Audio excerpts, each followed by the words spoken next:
Standard 4 lesson number 4 water safe for drinking. बघा, पाणी, water म्हणजेच पाणी. पाणी ही आपल्या सजीवांची सर्वात महत्त्वाची गरज आहे. मग आपण कोणतंही पाणी पितो का? उघड्यावर ठेवलेलं, झाकलेलं नसेल किंवा त्यामध्ये काही पडलेला कचरा असेल, असं आपण पाणी पिऊ शकतो का? नाही. तर आपण आज पाहणार आहोत पिण्याचे पाणी. Today we are learn about which water safe for drinking. पाण्याचे अनेक गुणधर्म असतात. त्यापैकी आता आपण पहिला पाहणार आहोत. Some substances dissolve in water while some substances do not. म्हणजेच काही पदार्थ पाण्यात विरघळतात तर काही पदार्थ विरघळत नाहीत. डिझॉल्व म्हणजे विरघळणे. डू नॉट डिझॉल्व म्हणजे न विरघळणे किंवा न विरघळणारे पदार्थ. पुस्तकात सांगितलेले पदार्थ घेऊन आपण ते ग्लासमध्ये पाणी ओतून त्यामध्ये ते पदार्थ आपण मिक्स केलेले आहेत. आता आपण त्याचं निरीक्षण करूया. Honey, washing soda, powdered alum, salt and sugar are dissolve in water. ते पाण्यात विरघळतात. And turmeric, sand, wheat flour and oil are not dissolve in water. म्हणजे ते पाण्यामध्ये विरघळत नाहीत. काही पदार्थ पाण्यात विरघळतात आणि काही पदार्थ पाण्यात विरघळत नाहीत. The substances that dissolve in water spreads throughout the water. म्हणजे जे पदार्थ पाण्यामध्ये विरघळतात ते पूर्णपणे पाण्यामध्ये मिसळतात, सगळीकडे पसरतात. आणि जो पदार्थ त्या पाण्यामध्ये डिझॉल्व विरघळलेला आहे त्याचप्रमाणे त्याची चव लागते. जसे शुगर विरघळली असेल तर स्वीट, सॉल्ट विरघळलं असेल तर खारट, सॉल्टी अशी चव लागते. त्यालाच काय म्हणतात? सोल्युशन. सोल्युशन म्हणजेच काय? द्रावण. When a substances dissolve in water a mixture of that substance and water is form. This mixture is called the solution of that substances. म्हणजे जो पदार्थ त्या पाण्यामध्ये विरघळलेला आहे त्याच पदार्थाचं ते एक द्रावण तयार होतं. त्याला सोल्युशन म्हणतात. नवीन शब्द आहे, सगळ्यांनी लक्षात ठेवायचा आहे. सोल्युशन म्हणजेच द्रावण.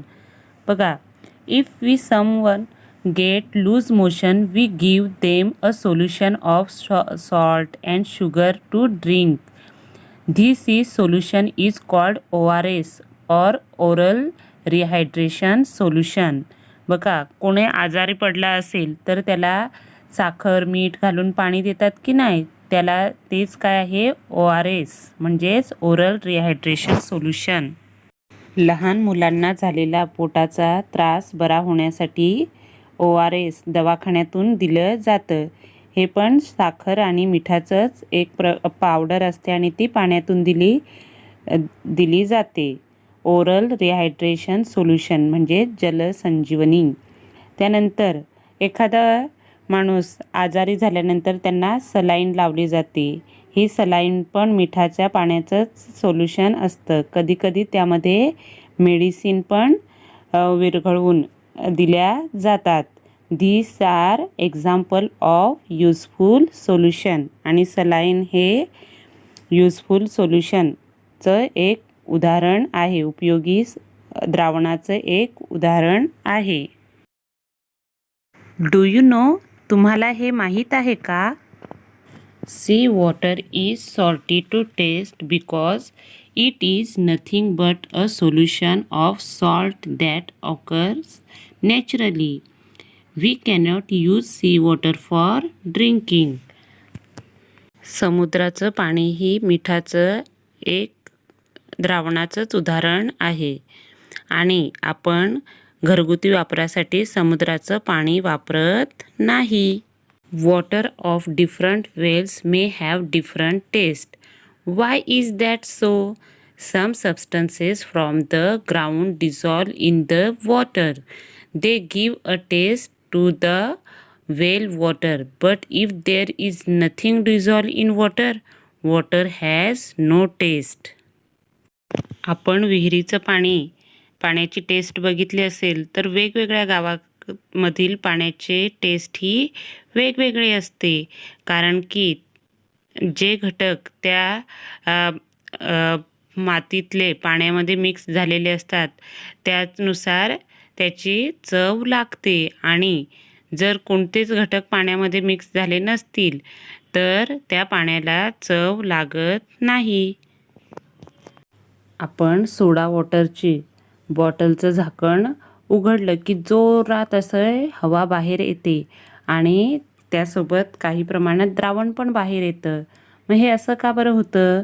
कारण की त्यात हाय प्रेशरने खूप दाब देऊन त्यामध्ये कार्बन डायऑक्साईड हा भरलेला असतो आणि जेव्हा आपण ते झाकण उघडतो तेव्हा ते जोरात बाहेर येतं. कार्बन डायऑक्साईड हा पाण्यामध्ये विरघळत नाही, म्हणून ते जेव्हा झाकण उघडलं की ते बाहेर मोठ्या प्रेशरने येते. आता आपण पाण्याचा दुसरा गुणधर्म पाहणार आहोत. Some things float on water while some things sink in it. Float म्हणजे तरंगणे, सिंक म्हणजे बुडणे. काही पदार्थ पाण्यावर तरंगतात तर काही पदार्थ पाण्यामध्ये बुडतात. आता हे आपण प्रयोगाद्वारे पाहूया. प्रयोगासाठी मी इथे काही साहित्य घेतलेले आहे.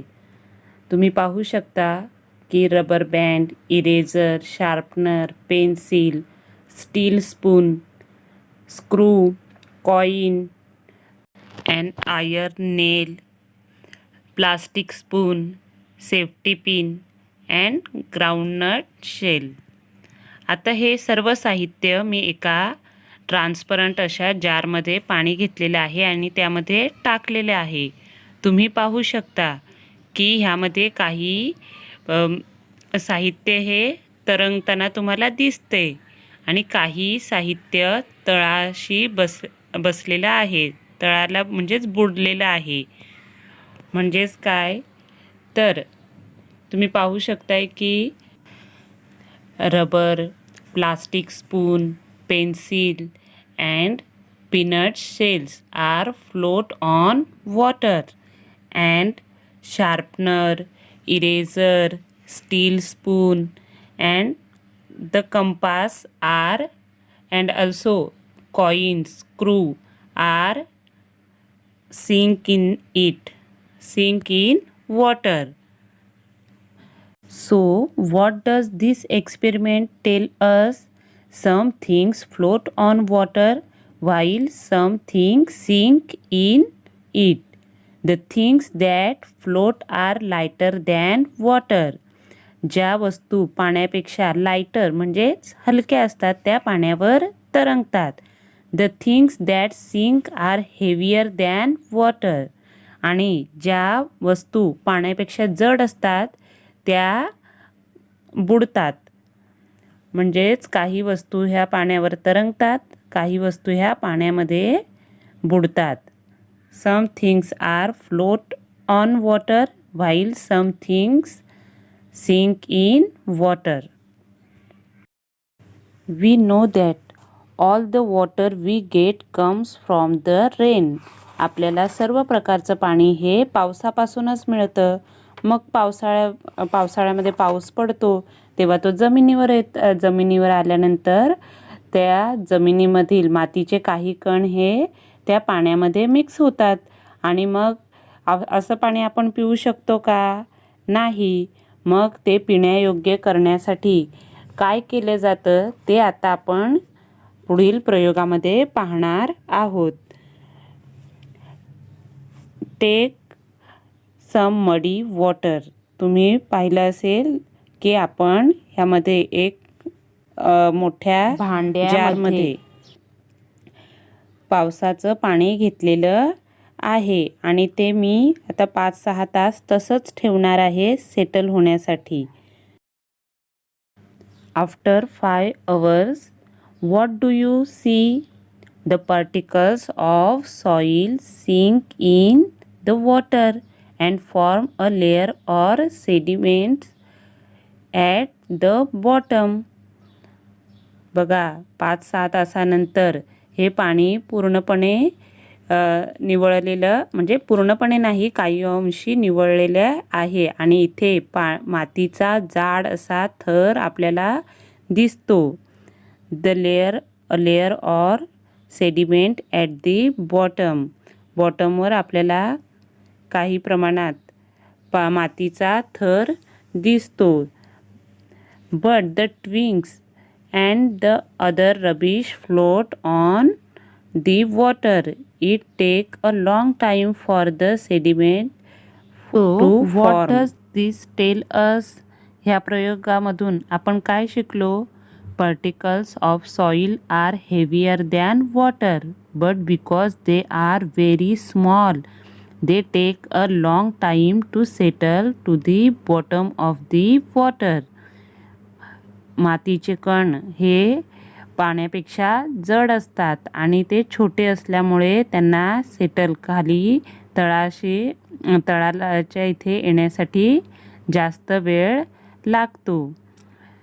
Leaves, twigs etcetera are lighter than water. झाडाचे पानं किंवा काड्या हे पाण्यापेक्षा हलके असतात, लाइटर असतात, त्यामुळे ते पाण्यावर तरंगतात. Now the water appear much cleaner and transparent than it was. आणि हे पाणी पूर्वीपेक्षा जरा आपल्याला क्लीन आणि स्वच्छ आणि पारदर्शक दिसते. The process of allowing heavier particles to settle to the bottom of still water is called settling. म्हणजेच निवळणे. हे पाणी मी दोन्ही ग्लासमध्ये ओतून घेतलेलं आहे. एका ग्लासमध्ये आपण ॲल्युम म्हणजेच तुरटीचा खडा जो बाजारात मिळतो तो आपण फिरवणार आहोत. तर माझ्याकडे लहान तुकडा आहे, तो मी ह्या ग्लासमध्ये फिरवते.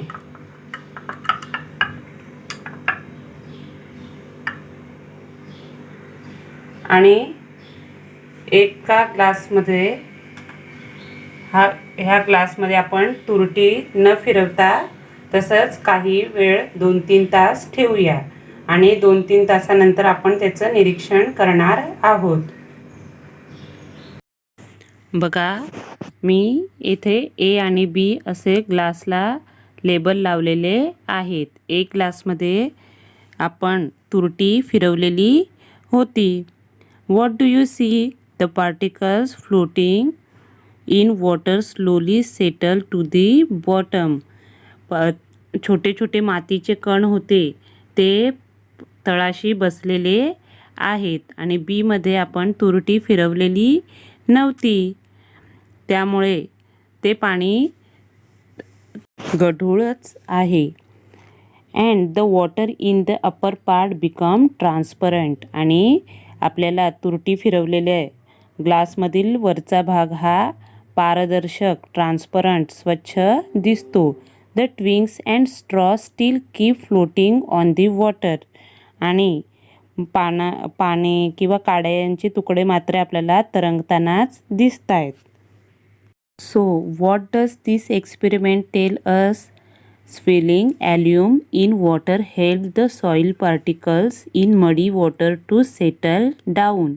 तुरटी फिरवल्याने गढूळ पाण्यातले मातीचे कण बसायला मदत होते. म्हणून मम्मी हंड्यामध्ये पाणी भरल्यानंतर पावसाळ्यात तुरटी फिरवते. तुम्ही ह्या हंड्याचं निरीक्षण केलं तर खाली पाण्यातले गाळ हा खाली बसलेला तुम्हाला दिसेल. This is example of settling. आता ह्या बिग ग्लासमधील पाणी मी या दुसऱ्या ग्लासमध्ये ओतणार आहे. त्यासाठी मी एक चहा गाळायची गाळण आणि त्यामध्ये 4 पदरी असं सुती कपडा घेतलेला आहे आणि त्यामधून हे पाणी मी हळूहळू ओतणार आहे. So what do you see? The rubbish and soil particles remain on the cloth. कचरा आणि मातीचे काही कण हे त्या कपड्यामध्येच अडकले. The water collect in the beaker below. It looks transparent. आणि जे खाली पाणी ग्लासमध्ये गेले ते काही प्रमाणात ट्रान्सपरंट म्हणजेच पारदर्शक स्वच्छ आपल्याला पूर्वीपेक्षा आढळून आले. What does this tell us? If we strain muddy water, it helps to make it clean. This process is called filtration. यावरून काय उलगडते? गढूळ पाणी गाळून घेतले तर ते स्वच्छ व्हायला, फिल्ट्रेशन व्हायला मदत होते. Doing this experiment, throw the water into the soil and wash your hands with soap and clean water. Okay? So, what we have learned, some substances dissolve in water and some substances do not. Some things float on water, some sink and settle at the bottom. In order to obtain clean water, muddy water is allowed to settle. After settling, the water is cleaned further by swirling alum in it or by filtration. मग आता आज आपण ह्या व्हिडिओमध्ये पावसाचे गढूळ पाणी स्वच्छ करण्याचे 2 पद्धती, सेटलिंग आणि फिल्ट्रेशन ह्या 2 पद्धती पाहिल्या. मग आता हे पाणी जरी ट्रान्सपरंट झालं असेल, पारदर्शक झालं असेल, तरी हे पाणी पिण्यायोग्य झाले आहे का? तर नाही. पिण्यायोग्य पाणी कसे तयार केले जाते हे पुढील भागात पाहणार आहोत. Thank you.